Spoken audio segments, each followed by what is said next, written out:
উত্তপ্ত শীতকালীন অধিবেশন, লোকসভা থেকে আরো ৪৯ জন সাংসদ সাসপেন্ড। সোমবার সংসদের দুই কক্ষ থেকে ৭৮ জন বিরোধী সাংসদকে সাসপেন্ড করা হয়েছিল। মঙ্গলবার হট্টগোলের জেরে লোকসভার ৪৯ জন বিরোধী সাংসদকে সাসপেন্ড করলেন স্পিকার ওম বিড়লা। গত সপ্তাহে সাসপেন্ড করা হয়েছিল ১৪ জন সাংসদকে। চলতি অধিবেশনের মতন আর কোনো অধিবেশনে কখনো এতজন সাংসদকে একসঙ্গে সাসপেন্ড করা হয়নি।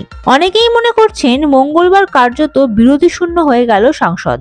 মঙ্গলবার সাসপেন্ড হওয়া সাংসদদের তালিকায় রয়েছেন তৃণমূলের মালা রায়, সুদীপ বন্দ্যোপাধ্যায়, সাজদা আহমেদ, কংগ্রেসে শশী থারুর, মনীষ তিওয়ারি, কার্তি চিদম্বরম, এনসিপির সুপ্রিয়া সুলে, এনসির ফারুক আবদুল্লাহ, এসপির ডিম্পল যাদব, ডিএমকের এস সেন্থিল কুমার, বিএসপির সাসপেন্ড হওয়া সাংসদ দানিশ আলী, আপের সুশীল কুমার রিঙ্কুর প্রমুখ।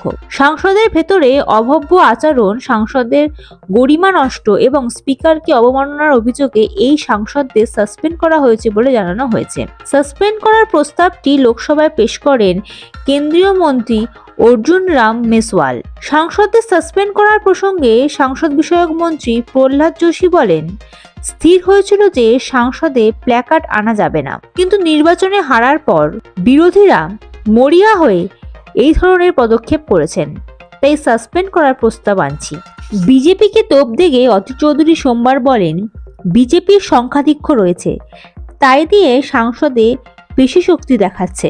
সংসদকে বিজেপি এবং আরএসএস এর কার্যালয় পরিণত করতে চাইছে। বিরোধী সাংসদের সাসপেন্ড হওয়া নিয়ে তীব্র ক্ষোভ প্রকাশ করেন মুখ্যমন্ত্রী মমতা বন্দ্যোপাধ্যায়ও।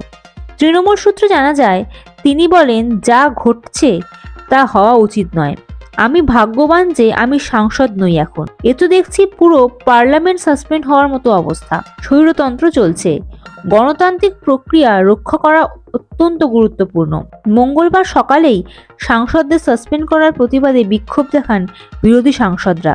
গত বুধবার লোকসভায় রং বোমা হানার ঘটনার পর থেকেই সংসদ ভবনের নিরাপত্তা নিয়ে প্রশ্ন তুলে অধিবেশনে সরব হয়েছিলেন বিরোধীরা। গত সপ্তাহের পর সোমবারও স্বরাষ্ট্রমন্ত্রী অমিত শাহের বিবৃতির দাবিতে ওয়েলে নেমে স্লোগান তোলেন তারা। মঙ্গলবারও তার ব্যতিক্রম হয়নি। মঙ্গলবার দুপুর পর্যন্ত মোট ১৪১ জন সাংসদ সাসপেন্ড হলেন। শুক্রবার পর্যন্ত সাংসদদের শীতকালীন অধিবেশন চলার কথা। তার আগে কার্যত বিরোধী শূন্য হয়ে গেল সংসদের দুই কক্ষই। সোমবার সাসপেন্ড হওয়া সাংসদের তালিকায় ছিলেন লোকসভার কংগ্রেসের দলনেতা অধীর চৌধুরী, ছিলেন বাংলার অনেক তৃণমূল সাংসদও। Bureau report, ND Bangla news. সবার আগে সব খবর, সঠিক খবর পেতে ফেসবুক পেজটি ফলো করে এবং ইউটিউব চ্যানেলটি সাবস্ক্রাইব করে রাখুন আর শেয়ার করতে ভুলবেন না।